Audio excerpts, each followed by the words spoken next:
잠시 안내 말씀드리겠습니다. 내 아이의 행복을 위한 부모 수업에 오신 여러분 환영합니다. 콘서트는 영상으로 시작할 예정이니 내빈 여러분들은 자리에 앉아서 정숙 부탁드리도록 하겠습니다. 영상 시작합니다.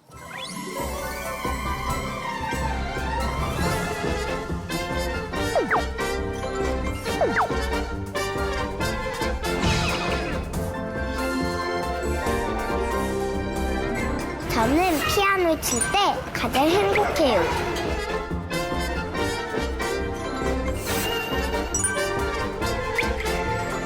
우와, 잘한다. 나는 큐볼 때가 제일 좋아. 너는 뭐 해? 난 책 볼 때가 제일 신나.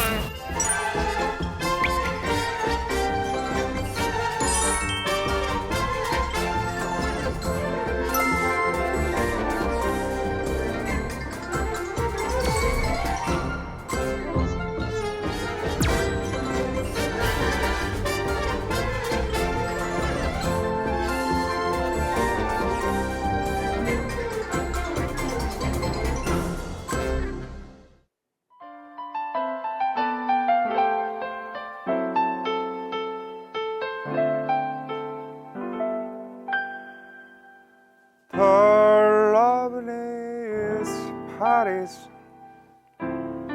seems somehow sadly gay. That was wrong of another day. Hey, I'm telling along, forgotten Manhattan. I'm going home to my city. I obey. I left my heart. 박수 한 쳐. In San Fran 대전. 꺼주세요. 자, 오늘 여러분들과 함께할 그리고 오늘 금쪽 같은 시간을 내주는 여러분들과 1시간 반 진행을 맡은 개그맨 정성호입니다. 안녕하세요. 그래요. 너무 긴장돼 있을까봐 제가 노래했는데 이렇게 싫어할 줄은 몰랐습니다. 우리 누가 웃기나 한번 끝까지 한번. 자, 안녕하세요. 오늘 내 아이의 행복을 위한 부모 수업의 MC를 맡은 정성호입니다. 사실 아이를 키우는 거 굉장히 어렵습니다. 어떻게 보면은 저도 방송에서 나와서 얘기했지만 어떤 게 변화가 돼야 아이를 행복하게 키울 수 있을까? 그게 가장 우리가 하는 고민 중에 가장 큰 고민이라고 합니다. 중국에서 아이를 낳는 정책이 바뀌었어요. 원래 한 명만 가능했는데 둘로 늘어났습니다. 중국이 큰 위기를 느꼈다고 합니다. 이러다가 인구가 사라지는 게 아닌가. 그래서 한 명을 더 낳으라 그랬더니 한 명씩 더 낳았는데 대한민국 인구수가 됐다고 합니다. 그 정도로 거기는 땅덩어리가 크니까. 근데 우리나라가 지금 출산이 굉장히 저조합니다. 이거는 어떤 누구의 잘못이라기보다는 우리가 개선해 나가서 빨리 극복해야 되는 문제라고 생각을 해요. 그래서 오늘 와주신 분들은 아마 부모님들이 많이 있을 거예요. 근데 우리 아이를 키우면서 내가 지금 아이를 잘 키우고 있나? 혹시라도 놓치는 건 없나? 그래, 옆집 아이처럼 그래, 사교육을 해야 되는 거 아닌가? 이런 걱정 많이 하실 거예요. 그리고 또 이게 나 혼자 키우는 게 정답이 아닌데 그렇다면 아빠가 어떻게 도와줘야 되나? 그런 거에 대한 걱정도 많이 하실 텐데 오늘은 그거에 대해서 전문가들과 함께 시간을 나눠보도록 하겠습니다. 물론 이 영상은 유튜브에 올라갑니다. 유튜브에 올라가신 영상 확인하시고요. 그 영상 굳이 여기서 체크해서 적을 필요 없이 그 영상 보시면서 체크하시면 됩니다. 자, 그리고 또 들어오실 때 Q&A라고 해서 여러분들 포스트잇에 질문을 적으셨을 거예요. 저희가 그거를 강의가 끝나고 맨 마지막 정도에 여러분들과 함께 고민을 나눠보는 시간을 갖도록 하겠습니다. 궁금한 점이 굉장히 많을 텐데요. 빨리빨리 진행을 하도록 하겠습니다. 제가 내 아이의 행복을 위한 그러면 외쳐주시기 바랍니다. 내 아이의 행복을 위한 시작합니다. 자, 오늘 저와 함께 이 자리를 빛내주실 두 분을 먼저 소개하도록 하겠습니다. 이분 얘기를 들으면 저도 이제 3번 이야기를 들었는데 귀에 쏙쏙 들어오고 그냥 눈이 반짝반짝 빛날 수밖에 없는 분 한 분을 모시도록 하겠습니다. 자, 가톨릭대 의정부 성모병원 소아청소년과 김영훈 교수님을 모시도록 하겠습니다.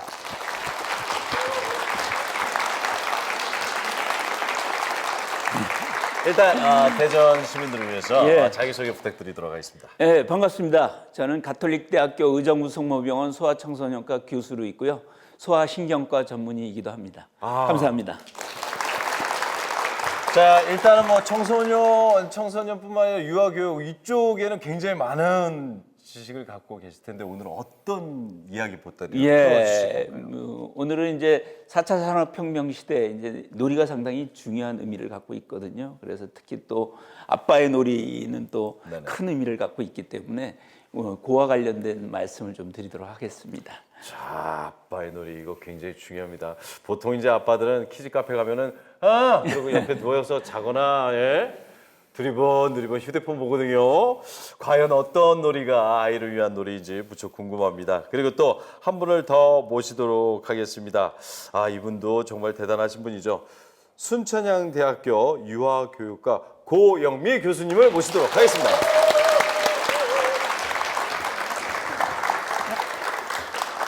반갑습니다. 우리 아이들의 행복한 삶을 위해서 현장에서 아주 고군분투하고 계실 거예요. 가정에서 우리 부모님들 뵙게 돼서 너무 반갑습니다. 저는 순천향대 고영미입니다. 네. 지금 보시면 아시겠지만 지금 뭔가를 기다리는 약간의 어미새로 치면은 여기에 이제 뭔가를 줘야 되거든요. 네. 오늘 어떤 내용을 가지고 오셨습니까? 네. 오늘 저는 여러분들과 함께 우리 아이들의 행복한 삶을 위해서 어떻게 유아교육과 보육이 좀 새로운 방향에서 나아가야 될지에 대한 것을 함께 이야기 나누는 시간을 갖고자 합니다. 저는 궁금한 게 아이 행복 연구 자문단의 네, 활동을 하고 맞습니다. 계시잖아요. 네. 거기서는 어떤 일을 하는 거예요? 네. 아이 행복 자문단은요. 네네. 저희 유보 통합 추진단에서 우리 지금 현재 유치원과 어린이집으로 이원화되어서 운영되고 있는 그 영유아 교육과 보육 체제를 교육부와 교육청으로 일원화하여서 그 전체적인 틀 속에서 함께 통합해서 가고자 하는, 그걸 통해서 우리 아이들이 지금보다는 좀 더 안전하고 행복한 환경에서 질 높은 교육과 보육을 받을 수 있도록 하는 정책을 연구하고 있는 곳입니다. 이야, 정말 필요한 곳이네요. 네. 자, 일단 그러면 한 분 한 분 이야기를 들어볼 텐데요. 먼저 아이의 뇌 발달뿐만 아니라 과연 적기라는 게 어떤 때가 적기인지를 이야기해 주실 김영훈 교수님의 강연을 듣도록 하겠습니다.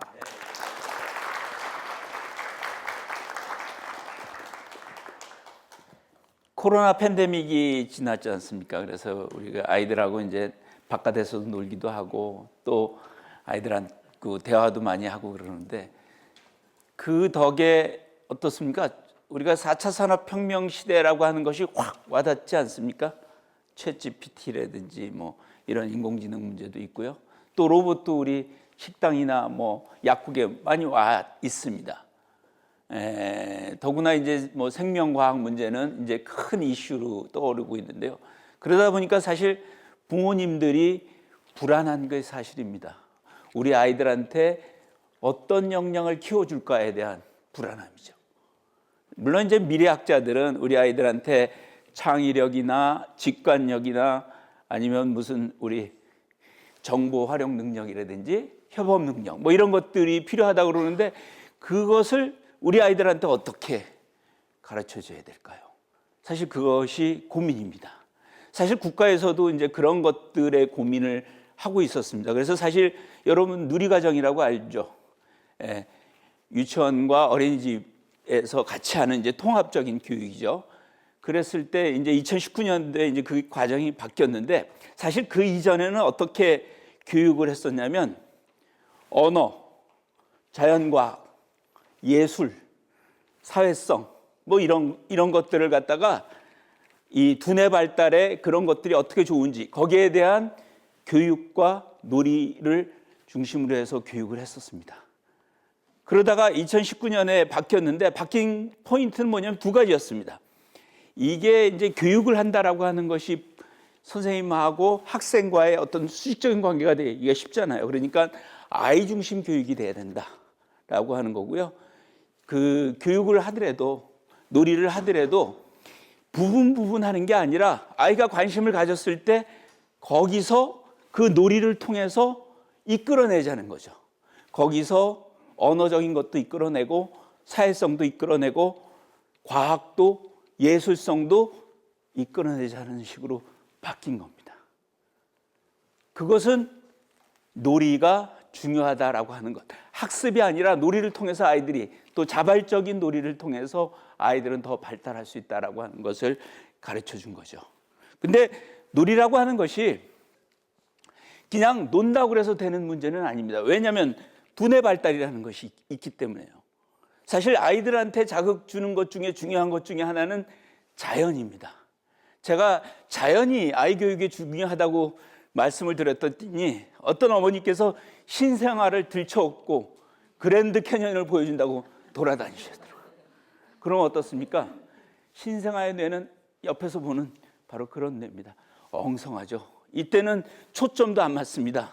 흑백 말고는 파란색 정도 보는 그런 뇌를 가지고 그랜드 캐년을 보면 제대로 볼 수 있을까요? 안 되겠죠. 6개월이 돼도 아이들은 파스텔조를 볼 수 있지만 자연의 영롱한 색깔을 보기는 어렵습니다. 그랜드 캐년을 제대로 받아들일 수는 없다라고 하는 거죠. 만약에 아이들한테 진짜 그랜드 캐년의 자연을 제대로 보여준다면 그래도 저기 무성한 가지를 가지고 있는 18개월 정도 되면 그때는 자연의 색깔을 영롱하게 볼 수 있으니까 그때는 우리가 그랜드 캐년을 보여줘도 된다라고 하는 의미입니다. 그 얘기는 뭐냐면 적기가 있다는 거죠. 아이들의 두뇌 발달에 맞는 적기가 있다라고 하는 겁니다. 또 하나 중요한 게 있습니다. 발달에는 두 가지가 있다는 거죠. 하나는 우리가 말하는 기초나 집안을 만드는 발달이 있고요. 집을 만드는 발달이 있습니다. 근데 부모님들이 그걸 혼동해요. 집안을 만들고 집을 만드는 거를 통합해서 다 발달시키는 걸로 생각해요. 근데 사실 그렇지 않습니다.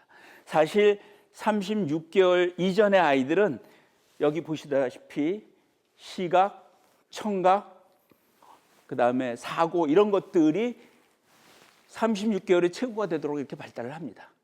그러다가 그 발달이 어른이 되면 반 정도 유지가 되는 거죠. 이게 사실은 진화론적으로 프로그램이 돼 있는 거예요. 근데 자극을 받지 않으면 제로로 떨어지는 거고요. 자극을 적절히 저처럼 받는다면 반을 유지하는 거고요. 이 아이를 무슨 세계적인 만들겠다고 그래서 10배, 20배 교육을 하면 많이 안 떨어지겠죠. 그래서 한 30% 저보다 수준이 높은 정도가 되는 겁니다. 그것을 고려한다면 집안의 교육은 이렇게 해야 되는 거예요. 한꺼번에 발달시켜야 되는 거죠. 왜? 거기는 정서, 시각, 청각 이런 것들이 있기 때문이에요. 예를 들어서 그 선천성 백내장 아이들이라고 있습니다. 그 아이들은 뇌는 정상인데 수정체가 하얘서 보지 못하는 아이들이죠. 이 아이들 12개월 이전에 수술을 하면 다 봅니다. 근데 24개월에 수술해주면 거의 못 봐요. 왜 그럴까요? 민감한 시기를 놓쳤기 때문에 그렇습니다. 36개월 이전에 모국어, 정서, 운동, 사회성 이런 것들을 시각, 청각 이런 것들을 발달시켜야 되는데 그 시기를 놓치게 되면 그것을 회복하는데 이 선천성 백내장 아이처럼 어려움을 겪게 된다라고 하는 겁니다. 그래서 기초를 만드는 교육은 한꺼번에 발달시켜라. 그렇죠? 또 하나를 발달시키느라고 다른 걸 놓치면 안 된다라고 하는 의미고요. 36개월 이전에 발달시켜라라는 거죠. 영어를 발달시키기 위해서 모국어를 놓치면 모국어에 기반된 사고력, 판단력, 논리력 이런 것들이 무너질 수가 있다라고 하는 겁니다. 또 하나 중요한 것은 뭐냐면 이 교육은 10배, 20배 해도 효과는 30% 조금 넘을 정도다. 적절한 자극이 필요하다는 거죠. 과잉 자극은 별로 효율적이지 않다는 거죠. 그렇지만 이 집을 만드는 교육은 또 다른 겁니다.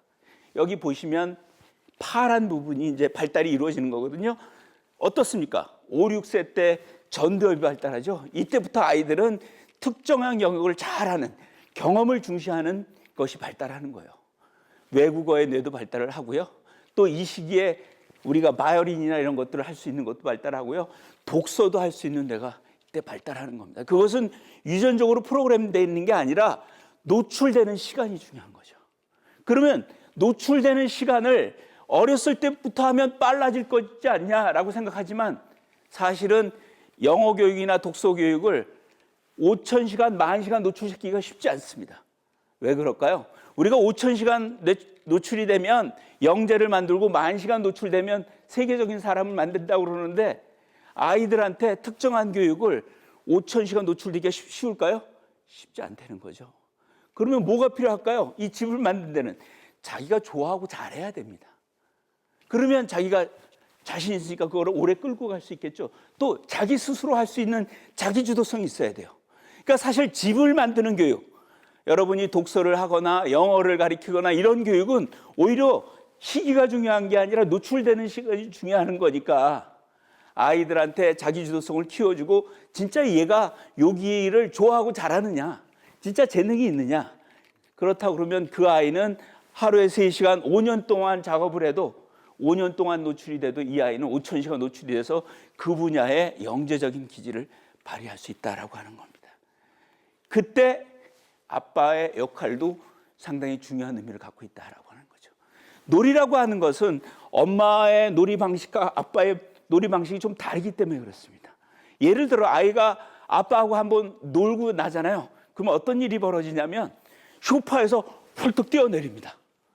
엄마하고 놀 때는 절대 소파 위에서 뛰어내리는 법이 없다가 아빠가 같이 놀면서 위험하지만 안전하게 넘어지는 것들, 극단적인 감각을 해보면 이 아이는 그때부터 자신감을 하고 하는 거죠. 그래서 아빠 육아도 필요한 이유가 바로 그렇습니다. 부모님은, 엄마는 아이의 뇌 발달을 위해서 언어 교육이라든지 소근육 운동 이런 뇌 발달을 중심으로 한다면 아빠는 어떨까요? 신체 놀이를 통해서 극단적인 감각도 배우고 감정적인 그런 순환도 배우고 감정 조절하는 거예요. 또 아이들은 수시로 또 바뀌잖아요. 그러니까 사실은 아이들이 예측치 못하는 문제 해결력이나 창의력도 배우는 거예요. 그래서 아빠 놀이가 상당히 중요하다라고 하는 의미입니다. 그런 의미에서는 이런 신체 놀이라고 하는 것이 상당히 중요하고요. 두 번째는 아빠의 칭찬이 상당히 중요하다는 겁니다. 엄마가 칭찬해주면 별로라고 생각하다가 아빠가 칭찬해주면 신이 나가지고 표정이 바뀌어지는 것을 보실 수가 있을까요? 그 이유는 뭐냐면 아빠가 칭찬할 때는 근거가 있다고 아이들이 의외로 생각한다는 거죠. 그때 결과가 아니라 과정, 예를 들어서 왜 이렇게 어때서 이런 일이 벌어졌어 하고 아이한테 묻는다든지 그런 피드백을 한다든지 과정에 대해서 묻는다면 아이들은 그거를 통해서 자기의 자신감이나 유능감이 발달할 것입니다. 또 하나 아이에게 발달시켜 줄 중에 하나는 엄마하고 아빠하고의 뇌가 좀 다른 면이 있습니다. 엄마는 양뇌를 연결하는 뇌량이 상당히 발달되어 있어요. 그래서 언어 소통이 잘 되고요. 공감 능력이 상당히 뛰어납니다. 반면에 아이들은 아빠를 좋아하는 경우가 많은데 아빠들은 부정협이 상당히 발달되어 있습니다. 그래서 사실 공간 파악 능력이나 이런 것들이 발달했기 때문에 수학이나 과학을 아빠하고 배울 경우에는 상당히 효과적으로 아이들이 좋아하는 경우가 상당히 많다라고 하는 거죠. 또 책을 읽는 것도 마찬가지입니다. 책을 읽어줄 때 아빠는 어떻습니까? 아빠가 주인공이 되게 하는 경우도 많고요. 줄거리 바꾸는 경우도 많고요. 즉흥적으로 아이를 주도적으로 하는 경우가 많습니다. 따라서 책을 읽을 때 또 엄마의 배경 지식과 아빠의 배경 지식이 다르잖아요. 그래서 사실은 아빠의 배경 지식 때문에 책을 읽어줄 때 훨씬 더 많은 것을 배울 수 있다는 점도 또 다르다는 거죠. 또 훈육에 있어서도 엄마 같은 경우는 당장의 결과, 즉시적인 것에 좀 관심을 갖는 반면에 아빠는 의외로 원칙이나 과정이나 이런 것들을 상당히 중요시합니다. 그래서 예를 들어서 뭐 학원을 할 때는 뭐 그건 보내지 말라라고 원칙에 맞지 않다라고 얘기하는 경우도 많잖아요. 이제 그런 것이 그런 태도인데 그렇게 객관적인 그런 것들을 가지고 훈육하는 방식이 아이한테는 큰 도움을 줄 수 있다라고 하는 겁니다. 결국은 엄마와 아빠가 같이 육아에 참여했을 때 아이의 뇌는 발달하고 아이는 4차 산업혁명 시대에도 경쟁력을 가지는 아이가 될 것이라고 생각이 됩니다. 감사합니다. 감사합니다. 앉으시고요. 야, 이게 얘기를 듣다 보니까 엄마의 역할도 중요하지만 아빠가 차지하는 역할이 굉장히 중요한데 저는 이게 우리나라에 맞는 이야기인가? 라는 생각을 했어요, 사실요. 저는 이제 여러분들을 대변해서 여쭤보는 거예요. 아니, 영화에서 보면 외국 같은 경우는 Hey baby, long long ago, once upon a time 뭐 이러면서 읽어주는데 저는 그런 기억이 하나도 없어요. 저희 부모들은 늦게 들어와서 야! 어딨어 우리 아들! 그런 거밖에 기억이 안 났던 것 같은데 드라마를 너무 많이 봐서 그런지 이게 동화책을 아빠가 읽어주는 게 정말 도움이 돼요. 네, 효과가 있습니다. 그리고 실제로 네네. 요즘은 아빠들이 많이 같이 읽어줍니다. 예전에는 물론 이제 뭐 5분밖에 아이하고 접촉하는 시간이 없었다고 그래요. 근데 최근에는 주말이나 아니면 뭐 밤 늦더라도 이제 자기 전에 네네네. 잠자리 그림책을 또 읽어주기도 하고요. 그래서 실제로 아빠들이 그런 책을 읽어주면 네네. 문제 해결력도 높아지고요. 창의력이나 융통성이 높은 것으로 보고가 되고 있습니다. 야, 이게 사실 뭐 아빠가 아이와 놀 수 있는 시간이 거의 이제 일을 하는 핑계 삼아 좀 짧은데 저는 이제 식사만이라도 같이 해야 된다라고 생각을 했는데 그게 아니라 자기 전에 아이에게 책을 읽어주는 게 굉장히 중요한 일이군요. 오늘 내용 고맙습니다. 일단은 뭐 저희가 또 궁금증이 있으면 또 여쭤보고요. 이번에는요, 아이들 성장에 대해서, 뇌 발달에 대해서 이야기를 들었다면, 이번엔 조금 다릅니다. 우리 아이들이 어떻게, 어떤 환경에서 자랄 수 있는지, 그거에 대해서 또 얘기해 주실, 고영미 교수님 자리에 모시도록 하겠습니다. 큰 박수 부탁드립니다. 자, 여기 오신 우리 부모님들 아이를 잘 기르고 싶으셔서 이 자리에 오셨죠. 그리고 아마 강의를 들으시면서 이렇게 하면 내가 아이를 좀 잘 기르는데 도움이 되겠다라는 생각도 하셨을 겁니다. 그러시죠? 네. 그런데 오늘은 저는 우리 부모님들이 노력을 해야 될 것이 아니라 국가가 도대체 무엇을 해줘야 될지 그리고 국가가 어떻게 그걸 해주려고 하는지에 대한 것들을 좀 같이 이야기를 나눠보고자 합니다. 좀 전에 우리 사회자님도 말씀을 하셨는데 우리나라가 굉장히 저출산이 굉장히 심각한 문제인 거는 다 알고 계실 겁니다. 그렇죠? 여러분들 쪽에서 보면 왼쪽 그래프죠. 왼쪽 그래프를 보시면 자, 지금 2023년 현재 상반기 현재 우리나라 출산율이 몇인가요? 보이시는가요? 네, 0.7명입니다. 그리고 2020년 기준이긴 하지만 반대쪽 그래프를 보시면 OECD의 주요 국가와 비교를 했을 때 우리나라 어디에 있나요? 예, 맨 마지막 꼴찌에 있습니다. 이렇게 우리나라가 굉장히 출산율이 저조한데요. 도대체 언제부터 대한민국이 아이를 낳지 않는 국가가 된 걸까요? 왜 그런 이유가 무엇일까요? 자, 또 자료를 하나 보도록 하겠습니다. 2020년에 조사한 자료입니다.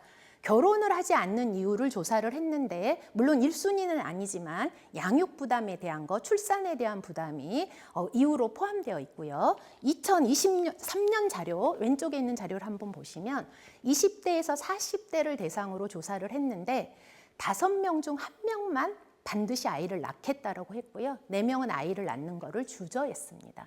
그리고 그 이유로 보시면 1순위가 무엇인가요? 보이시나요? 예, 양육 및 교육 부담이 1순위로 아이를 낳지 않는 가장 큰 이유로 이야기가 되고 있습니다. 자, 그렇다면 왜 이런 우리나라가 이렇게 아이를 기르고 아이를 교육하는 것에 대한 부담을 가질 수밖에 없는 걸까요? 물론 여러 가지 이유가 있을 겁니다. 하지만 특히 좀 영유아 교육의 측면에서 우리가 좀 살펴보자면 구조적인 문제라는 거를 좀 말씀을 드리고 싶습니다. 그러니까 우리 부모님 개개인의 문제가 아니라 우리가 국가에서 교육 정책의 구조적인 문제. 그러니까 아시다시피 유치원과 어린이집이 현재 우리나라에는 두 기관이 존재하고 있습니다. 아마 아이들을 보내시면서 유치원은 뭐고 어린이집은 뭐지? 이런 생각들을 하셨을 거예요. 근데 유치원은 교육부에서 관할하는 교육기관으로 학교의 성격을 갖고 있다라면 어린이집은 보건복지부에서 관할을 하면서 사회복지시설의 어떤 특성을 갖고 있습니다. 그러다 보니까 두 기관이 서로 다른 행재정 체제라든지 교사 자격이라든지 이런 어떤 비용 지원이라든지 이런 것들이 별도로 이루어지면서 우리는 굉장히 이 구조가 좀 복잡해요. 그러다 보니까 우리 부모님들이 어때요? 내가 아이를 이제는 기관에 보내려고 할 때 도대체 몇 세에 보내야 될지 혹시 그런 고민 안 하셨나요, 우리 사회자님? 아니 저는 5번이나 했는데요. 그러니까요. 하셨을 겁니다. 그리고 그럼 도대체 어딜 보내야 되지? 유치원을 보내야 되나?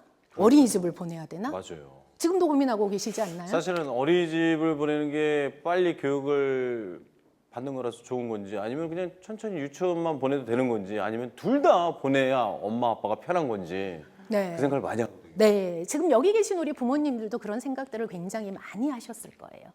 그리고 그래도 좀 더 우리 아이에게 좋은 기관을 선택하고 싶은데 정보를 통합적으로 선택할 수 있는 것도 찾기가 쉽지 않아요. 그렇지 않으셨나요? 그러다 보니까 어때요? 굉장히 고민되고 갈등이 되고 혼란을 겪는 게 우리의 현실이라는 겁니다.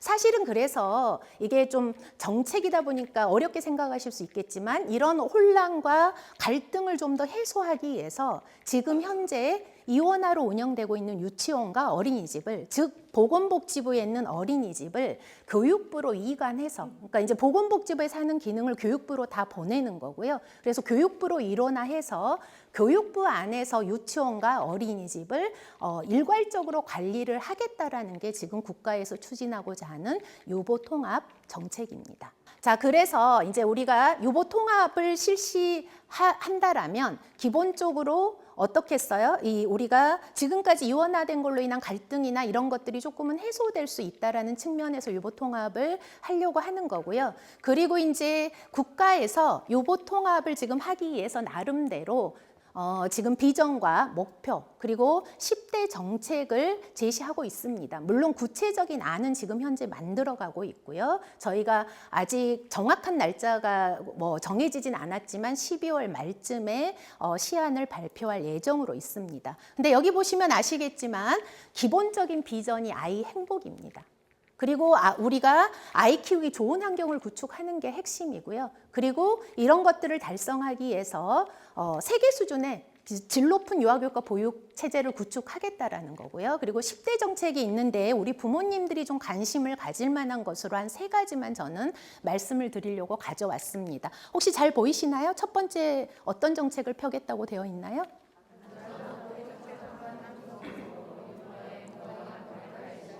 네, 그러니까 환경을 쾌적하고 안전하게 조성해서 발달을 지원하겠다라는 거고요. 자, 두 번째 한번 볼까요? 네, 그리고 세 번째 한번 볼까요? 네, 우리 부모님들이 고민하고 있는 그런 문제들일 거라고 생각이 듭니다. 자, 이런 것들의 정책이 펴져서 조금은 더 우리가 편리하게 기관을 이용할 수 있고 선택을 할 수 있다라면 유보 통합이 이루어지는 게 좋지 않을까요? 어떻게 생각하시나요? 조금 관심이 가시나요? 네, 조금 관심이 가질 거라고 생각이 듭니다. 그리고 이제 이런 어떤 유보 통합을 한다라고 했을 때 그러면 우리가 궁극적으로 결국은 유보 통합이 이런 정책이 펴진다라고 한다면 결국은 우리가 교육의 3주체가 교육과 보육의 3주체가 유아와 부모와 교사라고 볼 수가 있는데 그러면 유아와 교사와 부모에게는 어떤 긍정적인 효과가 있을까를 생각해 봐야 되는 거겠죠. 그래서 가장 우선은 사실은 영유아 교육과 보육의 중심에는 누가 있죠? 누가 있어야 되나요? 네, 아이가 있어야죠. 그렇기 때문에 우리 영유아에게는 그러면 통합이 됐을 때 어떤 장점이 있느냐라고 했을 때 지금 아까도 말씀을 드렸지만 우리가 기본적으로 서로 다른 관리 체계에서 운영을 하다 보니까 아이들이 어떤 기관을 다니느냐에 따라서 동일한 교육을 받을 수 있는 구조 자체가 안 되는 부분이 있다라는 겁니다. 이런 것들을 이제는 그 격차를 해소하고 동일한 어떤 그 기준에 의해서 운영이 되기 때문에 아이들의 출발선 평등을 보장할 수가 있는 거고요. 그리고 이제 우리가 교육부로 온다라는 거는 결국은 이제 학교 체제를 구축해 가겠다라는 건데, 물론 여기서 말하는 학교는 초중등의 인지 중심의 학교를 이야기하는 건 아닙니다. 하지만 0세부터 이제 성인 교육에 이르기까지 교육부 안에서 하나의 학제 안에서 다루어지기 때문에 경험의 연속성이 굉장히 보장된다라고 볼 수가 있겠고요.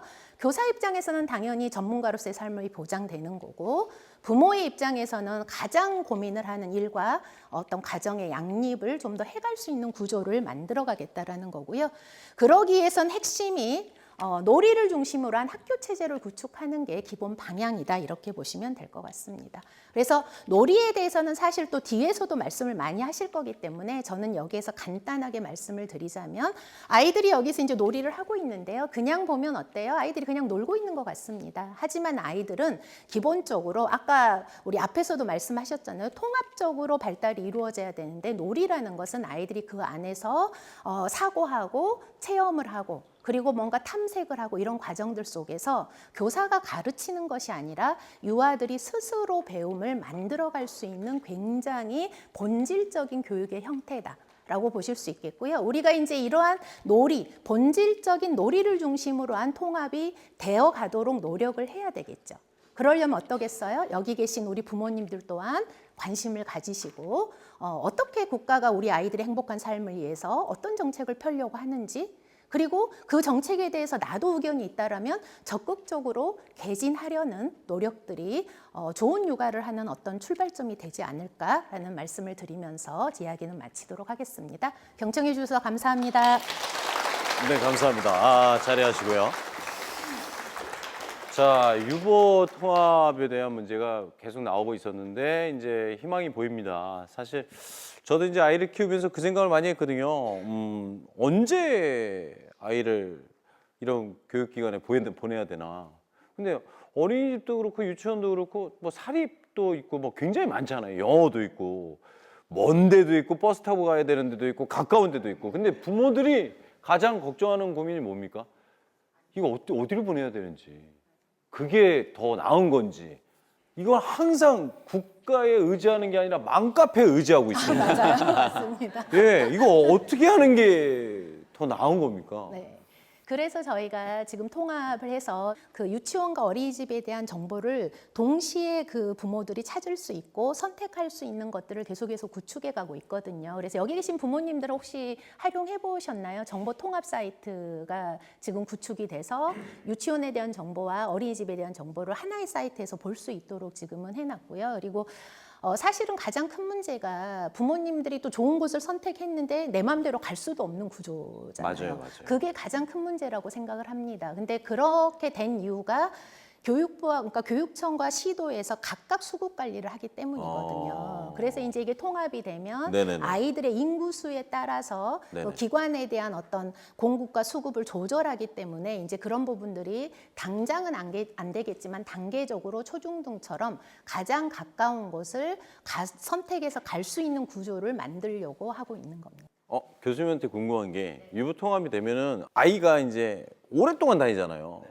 그거는 어떻습니까? 한 곳에 오래 다니는 거. 아이들의 발달에 있어서 중요한 것이 이제 애착이죠. 정서적인 발달입니다.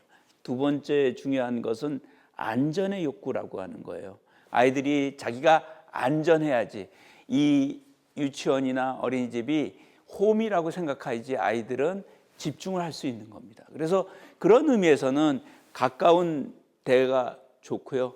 또 익숙하고 이런 데 있을 때 홈을 느끼기 때문에 가능하면 오랫동안 다니면 그거를 통해서 아이들은 안정감을 느끼고요. 또 정서의 뇌도 만족시킬 수가 있습니다. 정서의 뇌라고 하는 것은 결국은 공감 능력하고 자기의 감정을 갖다가 편안하게 느끼는 그런 거거든요. 그런 것들이 이루어지려면 오랫동안 가까운 데서 하는 것이 바람직하죠. 생각이 제가 좀 잘못된 게 있었네요. 우리가 영화 보면은 스쿨버스 탁 하고 오면서 이제 어린애들이 Hi Daddy, Hey my son 뭐 이러잖아요. 그건 나라가 커서 그런 거죠. 좋은 데를 그들이 보낸 게 아니라 나라가 커서 그런 거예요. 근데 제가 착각을 했어요. 그게 멋있는 건 줄 알고. 자, 이번에는요, 실제 육아를 하면서 겪었던 것을 여러분들과 함께 공유하고자 실전 육아를 또 하고 계신 귀여운 딸과 아들을 둔 아빠 박형규 작가님을 이 자리에 모시도록 하겠습니다. 박수 부탁드립니다.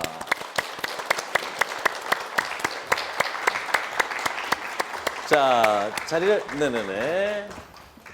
자, 이쪽으로 나오시고요. 먼저 오신 분들한테 인사를 부탁드리겠습니다. 네, 안녕하세요. 반갑습니다. 네, 두 아이를 키우고 있는 아빠 박형규입니다. 네, 반갑습니다. 일단 자리에 앉으시죠. 편안하게. 네. 자, 오늘 이분이 왜 왔는지 무척 궁금합니다. 과연 우리에게 어떤 또 지식을 또 나눠주실지. 지금 두 아이의 아빠. 네네, 맞습니다. 네. 지금 아이가 몇 살, 몇 살? 만 8살, 초등학교 2학년, 네. 그리고 5살, 만 5살, 어. 3살 차이 이렇게 딸, 아들 이렇게 남매 키우고 있습니다. 아니 그러면 평범한 아빠이기도 한데 작가님은 그럼 어떤? 아이를 키우면서 네네네. 이렇게 육아 관련된 책을 7권을 쓰게 되어가지고 오, 오늘 아마 이 육아에- 자리에 나오게 되었습니다. 야, 어떤 내용의 책입니까? 이 어, 책들이. 아이가 이제 생애 주기로 책을 썼는데 네네. 아이랑 놀아주면서 놀이 관련된 책 2권이랑 네네네. 그다음에 이유식 책, 유아식 책, 태교 책 뭐 이렇게 하다 보니까 7권이 나오게 됐습니다. 아니 다른 책은 이해가 가는데 태교 책은 아내분이 써야 되는 거 아닙니까? 태교 책인데 이제 아빠가 할 수 있는 역할에 대해서 아, 저 아우, 그 태교 책이라고 그래서 순간적으로 저는 나도 입덧 책을 한번 내볼까 별 생각을 다 해봤네요. 자, 그럼 본격적으로 박형규 작가님의 육아 스토리 들어보도록 하겠습니다. 자, 첫 번째 주제가 딸과 아들을 소개합니다. 네. 저는 첫째 딸은 아까 나이를 말씀드렸는데 이제 이름은 하유이고요. 이제 성격은 조금 이제 발랄하고 되게 도전적이고 네네. 지금 운동 테니스 선수를 활동하고 있어요. 초등학교에서. 네네. 네. 그래서 전국대회 나가서 뭐 자랑해도 되나요? 그러면 네, 상도 받고 하는데 네네네. 되게 이제 활달하고 뭔가를 새로운 걸 할 때 되게 도전적인 아이고요. 오. 둘째는 반대로 남자아이인데 되게 섬세하고 이렇게 좋게 말하면 신중한 스타일이거든요. 그래서 완전히 둘이 조금 다르네요. 네, 그래서 이게 성별에 따라서 생각하면 완전 성격은 반대인데 네네. 또 남매의 그 성향은 또 완전 다르더라고요. 아니 이렇게 아이를 이제 한 명 키우는 부모님들도 있지만 둘 정도 키우시는 분들도 계시고 셋 있으십니까 혹시? 셋? 너무 없고 넷? 다섯? 자 이렇게 아이를 키우다 보면 그런 걱정을 많이 합니다 교수님. 네. 사실은 이게 아이들마다의 성향이 달라지는데 교육은 똑같이 시켰는데 이게 뭐 걱정해야 되는 겁니까 어떻습니까? 뭐 걱정할 일이 아니죠. 물론 이제 아까 남녀 차이가 조금 있기는 합니다. 왜냐하면 남자아이는 이제 테스토스테론이 많고 여자아이는 이제 에스트로겐이 많기 때문에 여자아이들은 좀 공감력이나 언어력이 좀 뛰어나고요. 남자아이들은 이제 공간지각력이나 이런 것들이 뛰어나서 조금 다른 면은 있습니다. 하지만 개개인의 또 차이가 있는데 남자에서의 차이, 남자들 사이의 차이, 여자들 사이의 차이가 남녀 차이보다 더 큰 것으로 돼 있어요, 통계적으로. 그렇기 때문에 사실은 남녀 성별을 구별하기보다는 네네. 그 아이의 기질이 어떤가를 파악하는 것이 상당히 중요하죠. 그래서 기질이 알려져 있는 것들은 이제 외향성, 내향성 있지 않습니까? 사실 외향성이라는 것이 있습니다. 그래서 아이들의 이제 딸 아이들 자녀분처럼 그 외향성이 있는 아이들, 밖에 있을 때 에너지가 나는 아이들이 있는가 하면 내향적인 아이들이 있습니다. 또 성실성도 기질 중에 하나입니다. 그래서 성실한 아이가 있는가 하면 성실하지 못하고 잘 분망하는 아이들도 있고요. 또 위험 관리를 하는 신경성이라는 것도 있어요. 그래서 어떤 아이들은 위험하는 일을 안 하려고 열심히 노력하는가 하면은 모험적인 아이가 있거든요. 맞아요. 그것도 사실 기질에 이제 관련돼 있는 것입니다. 또 하나 이제 중요한 건 이제 요즘은 이제 창의력과 관련된 개방성이라는 것도 있어요. 그래서 모든 거에 대해 관심이 있는 거죠. 운동도 관심이 있고 미술도 관심. 우리가 팔방미인이라고 하기도 하고, 그렇잖아요. 이제 그런 아이들 같은 경우에는 또 그런 것들을 여러 가지 기획을 잘하는 아이가 있는가 하면 또 한 분야에 파고드는 아이들도 있습니다. 그런 식으로 아이들에는 이제 그런 기질에 따라서 차이가 있기 때문에 그 기질에 맞춰서 교육을 하시면 되겠죠. 그래서 그러면 적극적인 아이들은 또 네네. 거기에 맞추고요. 또 부족한 이제 장점을 키워주고 예를 들어서 이렇게 내성적인 아이라고 그러면 이렇게 단계적으로 친구 사귀는 것도 집에서 먼저 사귀게 하고 차차 늘려지는 식으로 단계적으로 해서 단점을 이렇게 극복해 주는 방법이 있습니다. 두 아이를 키우면서 지금 얘기를 들으셨지만 아무래도 또 성향도 다르고 어려운 점이 좀 있었을 것 같은데 어떤 점이 어려웠나요? 제가 그 아이를 육아를 하면서 가장 어려웠던 점은 이제 첫째를 임신하고 저희 와이프가 아팠어요. 그래서 병원에 출산하자마자 병원에 입원을 해서 네네. 거의 한 달 반 이상 입원을 했었는데 아. 그때 이제 제가 혼자서 신생아를 케어할 수밖에 없는 상황이었거든요. 아우. 그때 정보를 찾으려고 하는데 아빠들은 그 맘카페에 가입이 안 돼요.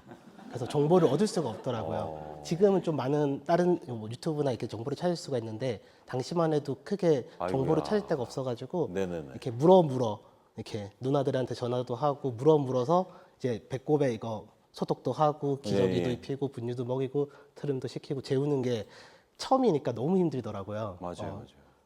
근데 또 지나고 나서 보니까 이게 아빠라서 이렇게 힘든 게 아니고 그냥 누구나 힘든 거였고 이제 보통 육아를 할 때 아빠 역할, 엄마 역할 이렇게 많이들 나누잖아요. 근데 그거를 부모 역할이라고 생각하고 같이 육아를 하다 보니까 육아가 이제 저나 저희 와이프가 조금은 수월해지지 않았나 그런 생각이 듭니다. 그 누나가 얘기가 나와서 네. 누나분이 몇 분? 누나 2명 있습니다. 아이고. 그게 더 심각하네요. 네. 아니, 아무래도 다행인 게 그래도 누나가 있어서 물어봐서 실전 육아를 할 수가 있었는데 사실 남자들은 육아에 대하고 진짜 무지에다가 제일 무서운 게 뭐냐면 내가 혹시라도 이 아이를 다치게 할까봐 네. 그잖아요. 네. 그게 제일 무서운 거거든요. 엄마들은 되게 희한하게 이게 모성애 때문인지 아니면 원래 그런지 몰라도 아이를 케어하는 게 달라요. 아이를 안 다치게 하는 그런 게 있는데 남자들은 또 그런 게 없거든요. 그래서 만화 영화 그 라이온 킹에서도 보면은 엄마랑 상관없이 아빠는 애를 들어버리거든요. 신발을. 아주 이상한 육아죠. 그래서 이런 게 굉장히 힘들었을 텐데 그 이후에 그러면 계속 그러면 아이를 케어를 직접 하신 겁니까? 아니면? 근데 이제 와이프가 돌아왔는데 네네. 제가 더 익숙해져 있으니까 네, 제가 더 잘하게 되더라고요. 어. 그래서 제가 하다 보니까 이렇게 점점 육아를 제가 더 많이 하게 된 것 같습니다. 그래서 책을 또. 네, 육아 관련된 책을 내게 됐고요. 이야, 그러면 저희끼리 아까 앞에서 얘기를 좀 들으셨을 텐데 키우면서 그 어린이집하고 유치원 어떻게 네네. 선택을 하시죠? 저희 첫째 아이를 가정 보육을 했어요. 그러니까 제가 재택에서 집에서 근무를 할 수 있어가지고 네네네. 같이 보내는 시간이 많아가지고 근무를 가정 보육을 했었고 근무라고 얘기하신 것 같은데 지금. 아이가 했었고 육아를 했었고 돈을 받은 둘째 아이 같은 경우는 시간 여건이 안 돼가지고 네네네. 이제 기간을 선택을 했는데 그게 너무 어렵더라고요. 힘들어. 너무 많아가지고 어린이집 유치원도 많고 또 학원도 많고 이렇게 보낼 수 있는 학원도 많고 해서 그 선택이 굉장히 어려웠는데 또 저는 집이랑 제일 가까운 곳에 보내는 걸로. 집이랑 제일 네네. 가까운데 그 이유는 방법이 없어서 네, 첫째 아이가 학교 끝나고 또 운동하러 데려다 줘야 되고 라이딩 해야 되고 하다 보니까 그러네요. 시간상 네, 제일 가까운데 네. 진짜 슈퍼맨이셨네요. 아닙니다. 진짜로 거기다가 책까지 쓸 정도면 이게 진짜 어렵습니다. 어린이집을 가까운 데 보내는 게 사실 정답이긴 한데 거기도 티오가 나야 되잖아요. 사실 빈자리가 나야 들어가는 거고 아니면은 사립을 보내야 되는데 이게 교수님 아까도 얘기를 하셨지만 지금 여기 계신 분들이 선택을 한다면 이 기준점이라는 걸 좀 하나 알려주셨으면 좋겠어요. 이런 기준점을 갖고 선택을 하는 게 좋다. 우선은 이제 아이들을 보살필 인원이라는 건 상당히 중요합니다. 그러니까 내 아이를 보살필 사람이 그 보육 교사가 몇 명을 할 거냐. 그 인원은 상당히 중요합니다. 결정을 할 때. 오. 왜냐하면 관심이나 스킨십이나 애정을 네네. 여러 명이면 사실은 해주기가 어렵거든요. 그래서 그런 의미가 중요하고요. 그다음에 환경이 어린이집이나 유치원의 환경이 깨끗한지가 상당히 중요해요. 구조적으로 깨끗한지가. 그것이 해결이 된다면 위생관리를 잘하고 그런 관심만 있다면 가깝고 오래 것들이 좋죠. 뭐 두뇌 발달을 위해서 어떤 자극이 좋다 뭐 있는데 이 시기는 배우는 게 사실은 감각과 정서 이런 것들로 사실은 배워나가는 거거든요. 그러니까 정서적으로 안정된 장소가 상당히 중요하고요. 그런 의미에서는 가깝고 그다음에 오랜 익숙한 선생님이 더 좋은 거죠. 야, 이거 난 몰랐어요. 얼마나 선생님이 몇 명 정도를 케어하느냐 이 숫자가 굉장히 중요하구나. 아, 이거 중요하네요. 지금 이제 실전 육아를 해봤으니까 아무래도 아이들을 놀아주는 데는 완전히 뭐 통달하셨을 것 같은데 두 번째 주제가 바로 나의 육아법 이대로 괜찮은가입니다. 어떻게 아이들과 놀아줬는지 궁금합니다. 되게 다양하게 놀아주려고 많이 했었고요. 네네. 일단 시간을 제가 예전에 그 저희 첫째 아이 태어났을 때 네. 어떤 기사를 본 적이 있는데 아빠가 육아하는 시간이 OECD 국가 평균이 47분인데 대한민국이 6분이더라고요. 네, 그래서 그거를 제가 네, 계산을 한번 해봤어요. 아이가 태어나서부터 20살 성인이 될 때까지의 시간으로 네네네. 계산을 해보니까 딱 한 달이더라고요. 그래서 아빠가 아이랑 놀아주는 그 시간이 한 달이라는 시간을 제가 그 기사를 접하고 되게 나름의 충격을 받아가지고 오, 야. 아이랑 보내려는 시간을 좀 많이 최대한 확보하려고 했는데 또 안 되시는 분들이 많잖아요. 네네네. 그런 분들한테 한 가지 그 이야기를 해드리면 네네네네. 네, 퀄리티 타임이라고 짧은 시간을 보내더라도 조금 그 시간을 퀄리티 있게 보내면 네네. 그 효과가 되게 긍정적이라고 하더라고요. 그래서 저희 집에 작은 규칙이 하나 있는데 그 스마트폰을 저희가 엄청나게 보잖아요, 사실. 맞아요. 네, 그래서 저희는 이제 아이랑 잠자는 공간에서는 스마트폰을 쓰지 않는 걸로 해가지고 아, 어른들도? 네, 그래서 오. 무조건 스마트폰은 거실에서만 거실에 충전 단자를 놔두고 거실에 놔두고 아이를 이렇게 방에 들어가서 재우거나 할 때 시간이 스마트폰이 없으니까 책도 읽어줄 수 있고 그다음 아이랑 누워서 좀 뒹굴거릴 수도 있고 그리고 그런 시간이 확보가 되더라고요. 아니 그러면은 네. 안방이나 안방에서 잘 때. 아, 네. 안방에는 그러면은 지금 전기가 안 들어오고 횃불로 스마트폰만 빼고. 스마트폰만. 네, 네. 그래서 그것만 빠지더라도 아이랑 이렇게 집중할 수 있는 시간을 확보할 수 있으니까 그러네. 예, 해보시면 좋을 것 같고. 네네. 그리고 두 번째로 이제 놀이는 조금 있다가 제가 이렇게 보여드릴 건데 적기 교육처럼까지는 아니더라도 아이에게 좀 주도성을 주려고 많이 노력을 했어요.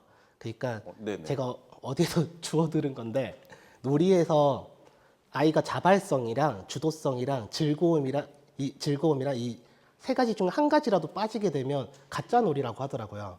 아이가 노는 게 아니고 그때는 학습을 하는 거래요.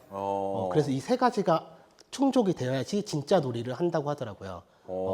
그 뇌과학적으로 맞는 이야기인가요? 예, 맞는 얘기입니다. 놀이에 있어서 중요한 게 이제 도파민하고 세로토닌이 상당히 중요한데요. 도파민이라고 하는 것은 이 아이를 열정적으로 자기 주도성을 일으키는 거예요. 근데 이 도파민을 높이는 게 새로운 거를 하고요. 또 좀 도전적인 거를 하고요. 또 하고 나서 성취감을 느껴야 되고요. 칭찬, 격려, 그다음에 자기가 좋아하는 거 이런 것들을 하게 되면 아이가 도파민이 높아서 에너제틱하게 되는 겁니다. 그리고 또 이렇게 아빠들하고 이제 신체 놀이를 하고 또 잠을 충분히 자고 햇빛을 보면 세로토닌이라는 신경 전달 물질이 높아집니다. 그러면 그런 것들은 정서를 안정시키고 집중력을 높여주거든요. 그래서 그런 놀이가 네네. 상당히 중요합니다. 그래서 아이에게 놀아줄 때 최대한 아이가 주도할 수 있도록 많이 노력을 했습니다. 그럼 어떻게 주도하도록 제가 한번 시범을 보여주고 아이한테 의견을 이거 해볼래? 이러면 아이가 안 할 때가 있어요. 되게 열심히 준비를 했는데 그때는 조금 아이가 잘 보이는 곳에 두고 네네네. 놀이를 하지 않고 아이가 시간이 조금만 지나면 아이가 관심을 보일 때 이거 해볼래? 이러면 먼저 어떻게 하는지 시범도 보여주고 그럼 아이가 놀 수 있도록 이렇게 그러니까 아빠가 진행하면은- 시범을 보여주는 네. 거죠. 그러니까 돌잡이처럼 물건을 놓고 선택하는 게 아니라 네네. 저는 휴대폰하고 장난감하고 망치 이런 걸 놓고 자 뭐 할래? 주도적으로 그러면 휴대폰밖에 안 고를 텐데 그거를 존중한다는 게 좀 이해가 안 갔거든요. 그게 아니라 아빠가 놀이를 먼저 하고 보여주고 내가 그러면 아이들은 사실 따라하려고 하는 게 있으니까 네, 네. 보면 제가 재밌게 이런 것도 있어 이렇게 보여주면 아이가 그날 안 할 수도 있어요. 근데 그날 안 한다고 실망하지 말고 네네. 옆에 잘 보이는데 두면 아이가 시간이 지나면 분명히 보면 또 이거 뭐였지 이러면서 궁금해 하거든요. 네, 그때 놀이를 진행하고 했습니다. 주로 그러면 눈에 보이게 놨던 거는 어떤 거였습니까? 놀이 중에서 아이가 안에서 주로 이렇게 놔두면 이렇게 따라서 나중에 하던 거 책 읽기 뭐 이런 겁니까? 책도 네. 그 책도 어떻게 뒀냐면 이제 제가 읽어주고 싶은 책들이 있잖아요. 네네네. 아이가 좋아하는 책도 있고 그래서 제가 읽어주고 싶은 책들은 이렇게 전면 책장에다가 이렇게 꽂아놨었어요. 이게? 표지가 보이게끔. 이야. 그러면 이렇게 지나가다가 이렇게 보면서 볼 수 있게끔. 와, 슈퍼마켓 아줌마랑 똑같네요. 네. 원래 계산대 옆에다 놓잖아요. 네네. 네, 아주 그냥 자기가 뭐 추천하는 상품 뭐 그런 식으로. 네네. 야, 이건 또 몰랐습니다. 그러면은 또 여러 가지 놀이법이 굉장히 궁금한데 놀이법을 간단하게 좀 네. 네. 소개 제가 해드리겠습니다. 일단 미술놀이를 집에서 해줄 때 굉장히 힘들잖아요. 아, 힘들어요. 뒤처리, 다 지저분해지고. 네, 지저분해지고. 그때 손에 묻지 않는 물감놀이인데 그 지퍼팩 안에다가 물감을 이렇게 짜서 어떻게 이거 중요한 거는 그대로 이렇게 주면 100% 뜯어요. 그래서 네. 바닥에다가 이제 고정을 시켜줘야 돼 테이프로. 아, 그래서 아이한테 테이프로. 만져보라고 하면 이렇게 물감이 되게 촉감이 되게 좋거든요. 그렇게 섞으면서 가지고 놀 수 있고 그러면서 뭐 교육적으로 이야기하면 세계 삼원세까지 볼 수도 있는데 굳이 어린 친구들은 그렇게 이야기하지 마시고 그냥 면봉으로 이렇게 그림도 그려볼 수 있고 이런 식으로 촉감 이렇게 만지고 그림도 그려볼 수 있고 놀이를 할 수 있거든요. 이렇게 물감놀이도 해줬고요. 그리고 다음 장면이 저희가 이제 코로나 때 여행을 많이 못 갔잖아요. 그래서 이게 고무장갑 한쪽이 뜯어지면 한쪽이 남아있던 장갑에 이제 못 쓸 때 바늘로 이렇게 구멍을 뚫어가지고 물을 이렇게 남아서 젖소 젖짜기 놀이 이렇게 또 해서 촉감 놀이도 많이 했었고요. 네. 그리고 다음 놀이를 보여주시면 이제 이거 얼음 놀이인데 저는 꽃이랑 이렇게 틀에 이거 다 있는 그곳에서 구매를 했던 건데 이거 마시고 풍선으로 이용하면 되게 쉽게 할 수 있어요. 아이들이 이제 남자친구들 같은 경우는 공룡이나 자동차 좋아하는 친구들은 풍선에다가 이렇게 불어가지고 거기에 피규어를 넣으세요. 이렇게 늘려서. 그리고 물을 받아가지고 묶으면 이렇게 냉동실에 하루 놔두면 풍선을 뜯으면 공룡이 이게 얼음 속에 들어가 있거든요. 여름에 이제 베란다에서 한번 주면 1시간 정도 아이들이 혼자 노니까 한 번씩 해보시면 되게 좋고요. 야, 이거 좋네요. 네. 그리고 다음 놀이는 이제 샤메크 블루이 따라잡기 놀이인데 샤메크 블루이라는 그 SNS에서 되게 유명한 일러스트레이터 분이 계시더라고요. 패션 옷을 이렇게 옷을 부분을 이렇게 잘라가지고 이렇게 꽃이나 뭐 맞아요. 여러 가지 뭐 건물이나- 잡지 이런 데다 올려서 막 올려놓게, 옷을 만들고 막 이런 만드시는 거요. 분인데 네네. 그거를 좀 응용을 해가지고 놀이에 적용을 해봤는데 이렇게 잘라가지고 가지고 다니면서 자연에서 이제 색깔을 자기가 옷을 네, 입히는 거. 하늘 되면 파란색 구름이 있는 치마가 되고 꽃 되면 꽃치마가 되고 잔디에 하면 잔디에 치마가 되고 기발하다. 네, 이렇게 들고 다니면서 놀았는데 아이들이 많이 좋아했었습니다. 야, 이거 우리 어렸을 때 그 문방구 가면은 어린이 인형 그거 있잖아요. 옷 입히고. 예? 그거 기억나시죠? 전 남자인데 왜 제가 기억해요? 좀 짓궂었나 봐요. 네. 근데 특별한 육아법을 굉장히 많이 알고 계신데 또 네. 특별한 육아법이 있다면서요? 이제 첫째 아이랑 둘째 아이가 성향이 다르다 보니까 네. 이제 이게 한 가지 뭔가를 하자고 했을 때 의견이 항상 달라가지고 달라. 네, 또 같이 딸이고 하기가 아들이니까. 힘들더라고요. 네. 그때 이제 크로스 데이트라고 해가지고 찢어졌어요. 그러니까 저희 와이프랑 첫째를 맡으면 제가 둘째를 맡고 어떤 날은 제가 둘째를 맡으면 저희 와이프가 첫째를 맡고 그래서 찢어져서 이렇게 육아를 한 적이 많이 있었는데 그러니까 아이가 이제 자기의 마음을 더 편하게 이야기하더라고요. 자기가 좋아하는 것도 찾을 수 있고 그래서 가끔씩 그렇게 크로스 데이팅을 해보시면 좋을 것 같고 그리고 첫째 아이 같은 경우는 이제 딸은 뭔가를 해볼래 이러면 무조건 오케이거든요. 새로운 거 번지 점프 해볼래? 오케이. 뛰어볼게. 네.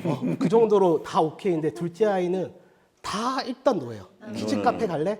아, 흔들어. 고개 흔들어. 나 어디 내가 가봤던 데만 가보는 성향이라서 그래서 그 둘째 아이한테는 최대한 괜찮아. 너가 이제 처음부터 잘하는 사람 없으니까 조금만 시간을 두고 너가 여러 번 해보면 그것도 익숙해지고 재밌게 할 수 있으니까 너가 하고 싶을 때가 되면 아빠한테 말해달라는 이야기를 진짜 엄청 자주 해줬어요. 뭔가를 시도할 때마다.